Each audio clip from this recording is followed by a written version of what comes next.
Hello everyone, this is Brett and welcome to Eclectic Playlist number 2. First off, Rhino Records representing. My friend Kevin works there in New York State. Stephen King Night Shift paperback representation there on the cover. Let me also want to show this. This is my latest little pint glass drinking some blueberry water here. Look at that. 2 cats shopping for records or walking home from their purchases. You can see Velvet Underground records. 2 of the best things in the world right there. Cats and records. All right. So we'll kick things off with some new releases or newer releases. And then I'll show some things from the collection that I played a bunch this week.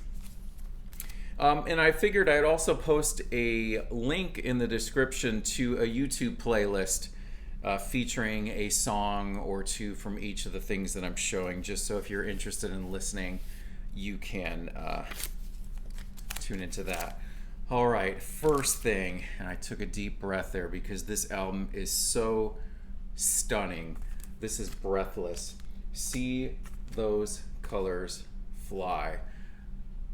This is their 8th album, so if you're unfamiliar with Breathless, dream pop, shoegaze, post-punk. The singer Dominic Appleton sang on a couple of the This Mortal Coil, that's hard to say, This Mortal Coil albums. I think Filigree and Shadow and Blood. Atmospheric, ethereal, glorious, breathtaking, pun intended. There's one song in particular that is just really hits hard. It's called Somewhere Out of Reach. It's somewhere out of reach, a nice place with comforts that make us smile. Well, you're not stupid and you're not blind. You know the reasons the weakest are always left behind. Give something back. Could it be as simple as that? And there's this beautiful guitar theme in it. And get this, Breathless. See those colors fly. It is really outstanding. And behind me there is a reissue of, I think that was their 3rd or 4th album, Beyond Happiness and Heartache. Outstanding album as well. If you can secure a copy of this, the songs Over and Over, All That Matters Now, but the closing track, Help Me Get Over It, is just so incredible. Breathless. If you don't know them, check them out. There'll be a song in that playlist. Next up, this is SRSQ, Ever Crashing. This is her 2nd album, fronted by Kennedy Ashland, who is a former singer of the band Them Are Us Too. And they were fairly short-lived. Tragedy ensued when her collaborator, Cash Askew, ended up dying in that ghost ship fire in San Francisco. So she continued on as SRSQ. Dream pop, kind of a probably, to put it in a ballpark, Cocteau Twins. This pressing comes on this beautiful purple marble. And a favorite track on this one is Used to Love. Yeah, SRSQ, Ever Crashing. Really a lovely album. All right, another new release. This one, The House of Love. So this is a CD box set, 8 discs. So if you're unfamiliar with The House of Love, London band, late 80s, throughout the 90s, still going. Guy Chadwick, the singer, has a new album under The House of Love coming out just in the next month or so. And so when they first came out, they released The House of Love, the self-titled album. Their first 3 albums are House of Love titled, so it's kind of confusing. But originally that first album came out on Creation Records, and then they signed to Fontana. So this collects the Fontana years from 1989 to 1993. And it's on Cherry Red, and Cherry Red always does these really great CD box sets. And it comes out, and it looks just like a replica of a vinyl box set. And I'll show you what's in here, because they did a fantastic job with this. First off, the book. I mean, I was thrilled when I opened this up and I saw that the font was actually readable. So typically with CDs, unless I have like a magnifying glass, it's really hard. But it has a really nice extensive booklet telling the story all information about the releases. And then it has mini LP replicas and cardboard sleeves, and they're not the really cheap sleeves. They're really like double lined, so they really feel substantial. So this is the second album, the one that follows this one, called The House of Love. We commonly just refer to it as the Butterfly album. And that has Hannah on it, the song Beatles and the Stones, Shine On. This one, also called The House of Love, but known as Babe Rainbow. This is such a heavy hitter. And all these have, the regular albums have some bonus tracks on this one, but the opening track on this one, You Don't Understand, has probably one of the just biggest epic sounding build up and chorus out there. It's just incredible. The song Feel, so great. Burn Down the Love, so that's Babe Rainbow. And then the album that follows that is Audience with the Mind. So this was 1993. This was the last of their Fontana years. And then in addition to that, we have this comp, A Spy in the House of Love. This collects a bunch of like B-sides, bonus tracks, all that kind of stuff. This actually had come out back then. And then you have A Spy in the House of Love Part 2. Also a bunch of bonus stuff. What else we got? A Spy in the House of Love Part 3. I still haven't gotten through all of this yet. I've listened to the first 4 so far. Live at Leicester Polytechnic. And then we have Live from London to New York. It has a show from London in May of 91, and then Malibu, Lido Beach, New York, November 1992. I love these cherry red box sets, and this one I just snatched up quickly. They did such a great job with this. So The House of Love, if you're unfamiliar, once again, I'll put some songs in the playlist. I'll put that back together later because I can't figure it out. All right, cool. All right, so let's go into collection here, stuff that I already had that got pulled out. I got on this total ocean blue tear over the weekend. If you're unfamiliar with Ocean Blue, Dream Pop, Jangle Pop, Hershey, Pennsylvania, their first album came out, I think, in 1989, self-titled. When I first kind of became aware of them is for the music video on 120 Minutes for Ballerina Out of Control from their second album, Cerulean, that came out in 1991. And so I pulled out 2 of their more recent albums. This one right here, all their stuff is really great. And right before the pandemic hit, this was the last concert that I saw, was the Ocean Blue. So this is Ultramarine. This came out in 2013, and at this point they were on a long hiatus. I think they put out something in 1999 beforehand.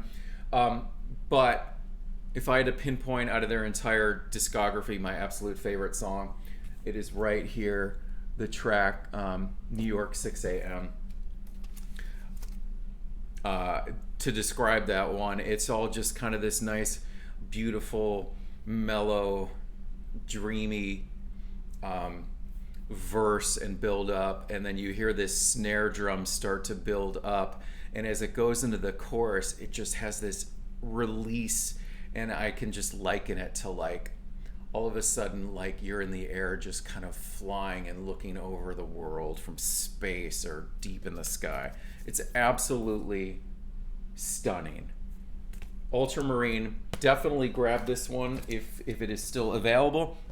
And then I also grabbed up this one. This was their 2019. This is one of my favorite albums from 3 years ago. Kings and Queens, Knaves and Thieves. So if I had to put just kind of a comparison of the Ocean Blue, probably the nearest touchstone would be the Smiths. This has so much great stuff on there as well. Favorite tracks in this one perhaps maybe the title track, Kings and Queens, but I love the just stark minimalism of the closing track, Frozen. So the Ocean Blue. All right, so 1995, this was one of my favorite albums from that year when we featured it on the Life on This Planet blog. Best of 1995. This was definitely on my list. A incredibly rare album from Irish group known as Whipping Boy. I had this on my wish list, just original pressing of it for years, super expensive. They put out just I think 3 albums in their lifespan, and it got announced that it was getting reissued back in maybe the end of 2020. So Sarah and I could not pre-order it quickly enough. And it came out last year, so kind of Irish alternative, kind of verging on Britpop. This was recorded at Windmill Lane Studios, where U2 recorded a lot of their earlier stuff here. Favorite tracks on this one, absolutely When We Were Young. I'm kind of obsessed with that song. I've listened to it so much. I have the 7-inch single for that as well. Twinkle is so good. We Don't Need Nobody Else. Just really great stuff. And also coming up next, this band also kind of reminds me a little bit of New Model Army. Just really honest storytelling and hard-hitting. Whipping Boy. Oh, and this album's called Heartworm, if I didn't say that. If you can get one of these, grab it, because you will definitely dig it. All right, so next up, as I just mentioned, is New Model Army. Northern England, Bradford, England, post-punk. They've been around since the early 80s. They've put out albums just continuously since then, up until a couple years ago when they released their latest album. So I think it's called From Here.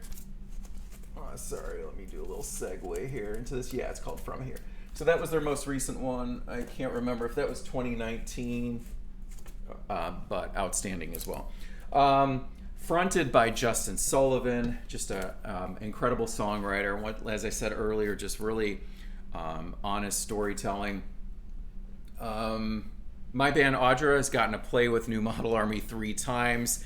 All the way back to just right when our second album, Going to the Theater, came out. So I think we first played with them in 2003.